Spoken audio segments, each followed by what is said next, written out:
ทำอย่างไรของพาลูกเคยเป็นมือกินข้าวเมื่อเดย์เลี้ยงลูกเคยเอาครอบครัวลูกสาวมากินข้าว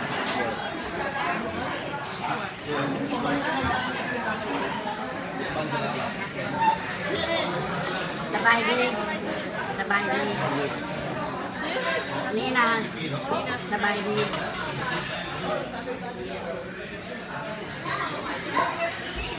สบายดีไอ้ตุ้ยสบายดี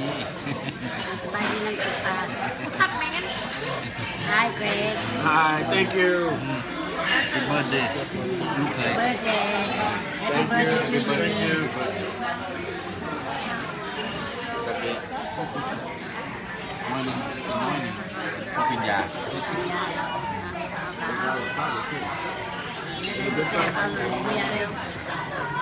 สบาย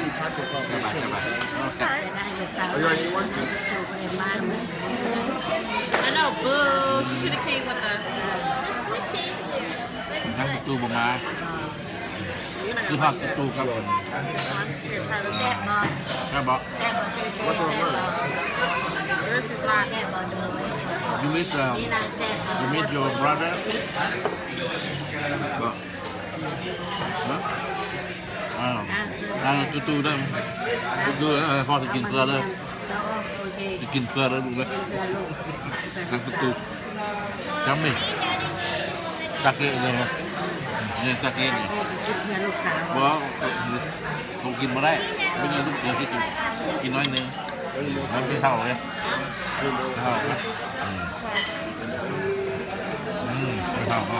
ไม่เท่าเต้าหู้อันนี้นะเต้าหู้เต้าหู้เต้าบ่ดื้อเต้าหู้เต้าหู้มาสุดท้ายซาลาลาแซ่บแซ่บลำบวนซาลาลาซาลาลาเฮ้ยแข็งแรงด้วยนี่หลานชายตัวประมาณแม่ประมาณนั่นตูเป็นมีเรียกเลยพานเลยยุกเลยมากินการญี่ปุ่นมากินนี่เลยมันจะกินพอตรงกลางนี่ไม่คุยเจ้าของนะเอาพอตรงกลางแซ่บซาลาลากินดีแล้วเปิดกินของหวานได้บ่ดิเอาแรงหน่อย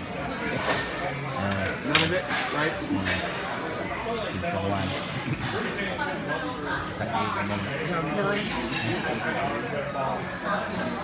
มาเป็นทีมเราโดยอินเช็คเรตติ้ง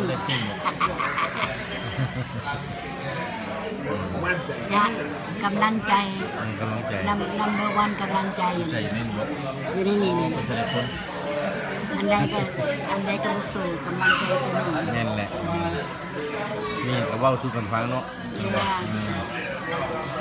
ชีวิตคนเฮามันบ่แน่นอนนะแม่นบ่Are you talking to me สั่นเมือนี่ปรับไปประเทศที่4เลยบ่ได้หลายเรื่องนี่ก็ต้องเว้าสู้กันฟังแนวไหนมันสิม่วนที่คืนเนาะ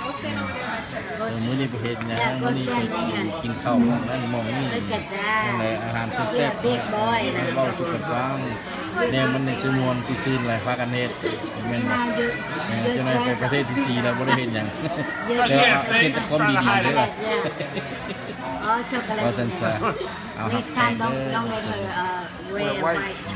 เบิร์ดเดย์ที่นี่แฮปปี้เบิร์ดเดย์ทุกคนว่าซันซะอันนี้มันคนนี้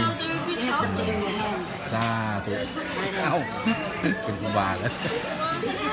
มันมีนี่เป็นผู้บาแล้วอ๋อกินแล้วเสียสังบ่